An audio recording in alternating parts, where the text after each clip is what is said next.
Hello, this is Dr. Grande. Today's question is, can I analyze the case of Geraldine Largay? Just a reminder, I'm not diagnosing anybody in this video, only speculating about what could be happening in a situation like this. If you enjoyed this video, please like it, subscribe to my channel, and consider supporting me on Patreon. I'll put the link to Patreon in the description for this video. First, I'll look at the background of this case. I'll move to the timeline of the disappearance, then offer my analysis. In 2013, 66-year-old Geraldine Largay lived in Tennessee with her husband. She went by the name Jerry. She was married to a man named George. Jerry liked to hike trails in the area where she lived. She was looking for more of a challenge and decided to hike the Appalachian Trail. Her plan was to hike the entire length of the trail, from Springer Mountain in Georgia to Mount Katahdin in Maine. It is customary for a person hiking the Appalachian Trail to use a trail name. Jerry's trail name was Inchworm. Her journey started on April 23, 2013. She was with a friend of hers named Jane Lee. Jerry stayed in contact with her husband throughout the trip. They would meet from time to time so she could get more supplies. Jerry and Jane were planning on staying together for the entire trip. However, their plan fell apart on June 30, 2013, when Jane had to respond to a family emergency. So she departed from the trail. The pair was in the state of New Hampshire at this time, not far from the end of their journey. Jerry decided to continue hiking on the Appalachian Trail without Jane. On July 22, 2013, Jerry was in the state of Maine. Other hikers saw her on the trail at the Poplar Ridge Shelter. This was the last time she was seen alive. On July 23, Jerry was scheduled to meet with her husband George 22 miles away from the Poplar Ridge Shelter at the Route 27 crossing. George arrived as planned, but Jerry was not there. The next day, July 24, George contacted the authorities and told them that his wife was missing. A search effort was initiated. At around the same time, the search area was hit with heavy rain, which hindered the search effort. Even still, an extensive search effort continued for 7 days. Among those searching were fire departments, the state police, the FBI, the Forest Service, the Border Patrol, the National Park Service, and other agencies. After the primary search effort was over, a lower-level search effort continued for over 2 years. There was no sign of Jerry. In October of 2015, Jerry's body was discovered by a contractor conducting an environmental survey for the United States Navy. Her remains were inside of a sleeping bag near Redington Township, Maine. The sleeping bag was inside of her tent. Investigators were now able to reconstruct what happened and solve the mystery, in part because Jerry left a journal behind. Here's what happened to Geraldine Largay. On July 22, 2013, the day before Jerry was supposed to meet with her husband, George, at the Route 27 crossing, she walked away from the trail in order to relieve herself. She was unable to find her way back to the trail and became lost in the wilderness. This was at about 11 a.m. She tried to send a text message to her husband, but it did not go through. There was no cell service in that area. The message read, quote, "In some trouble, got off trail to go to bathroom, now lost. Can you call AMC to see if a trail maintainer can help me? Somewhere north of Woods Road," unquote. Jerry walked toward higher ground in an effort to get cell coverage. She reached her final location the next day, July 23, and set up a makeshift camp. At 4:18 p.m., Jerry attempted to send another text message, which read, quote, "Lost since yesterday, off trail 3 or 4 miles. Call police for what to do, please."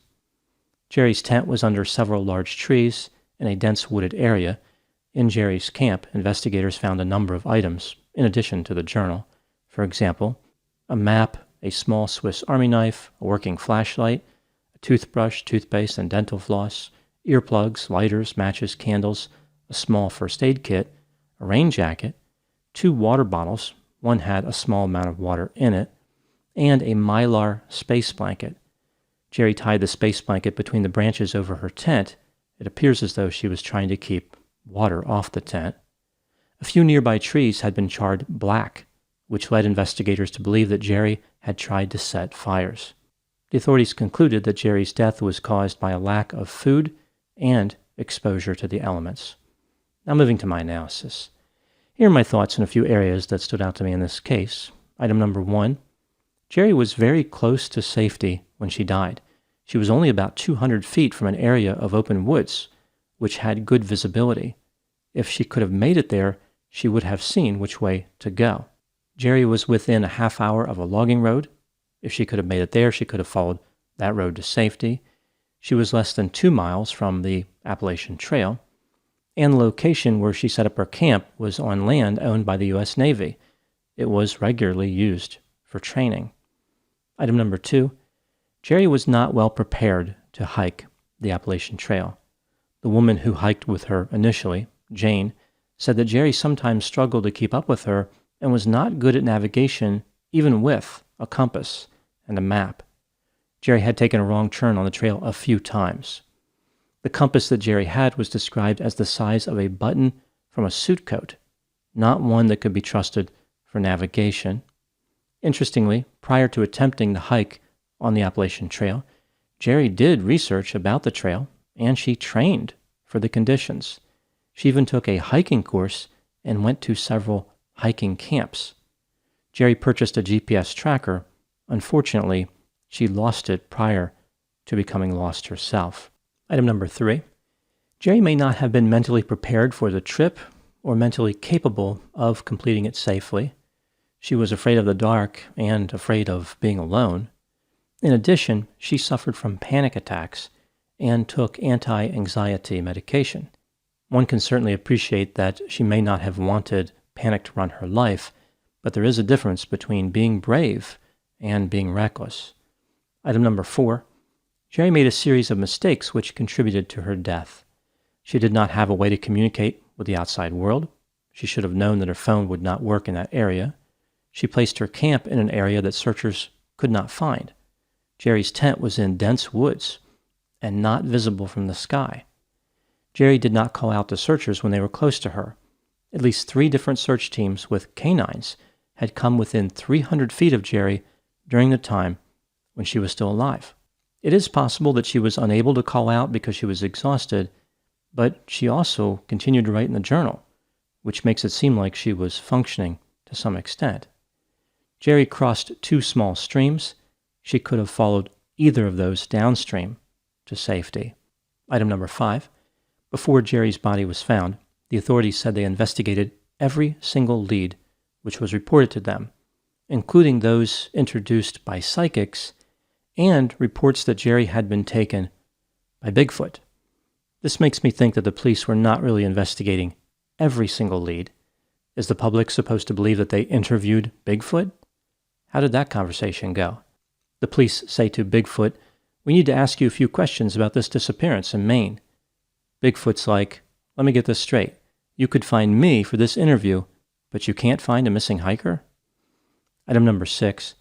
As I mentioned, Jerry left behind a journal. The journal was titled, "George, Please Read." Again, George was Jerry's husband.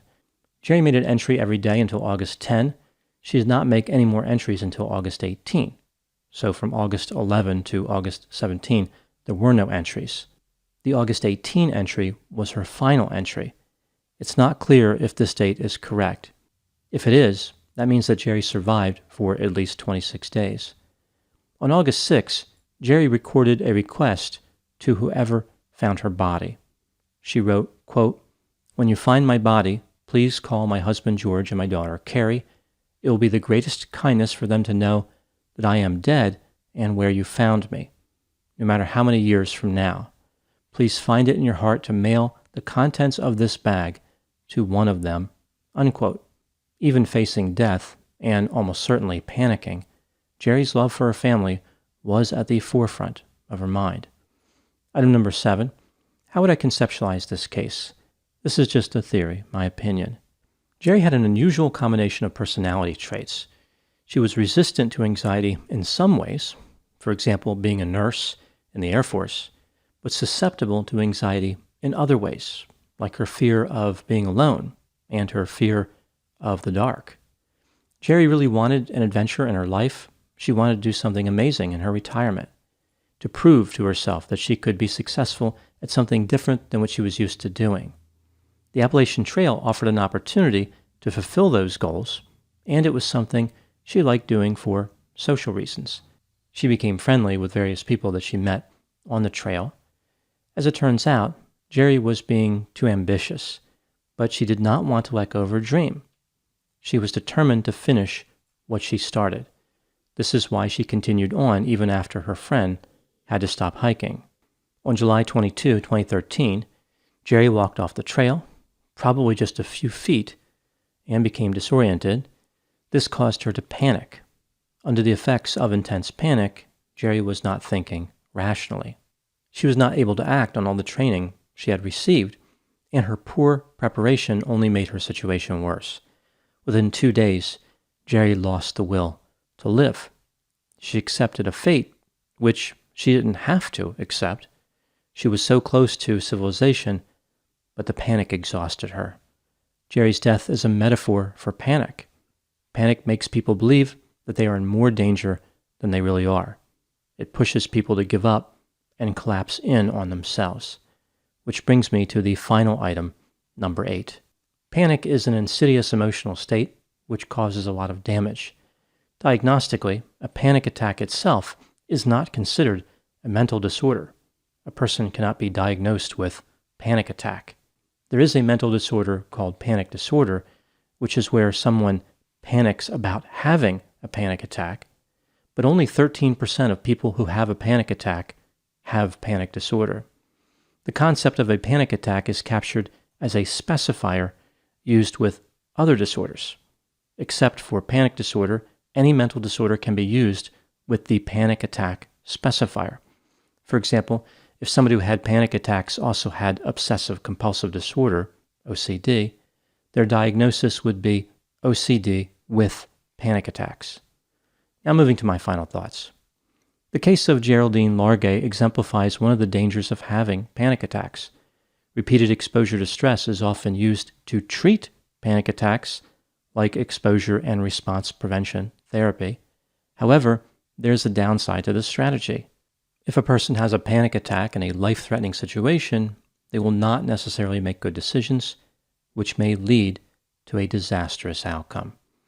Those are my thoughts in the case of Geraldine Largay. Please put any opinions and thoughts in the comment section. They always generate an interesting dialogue. As always, I hope you found my analysis of this topic to be informative. Thanks for watching.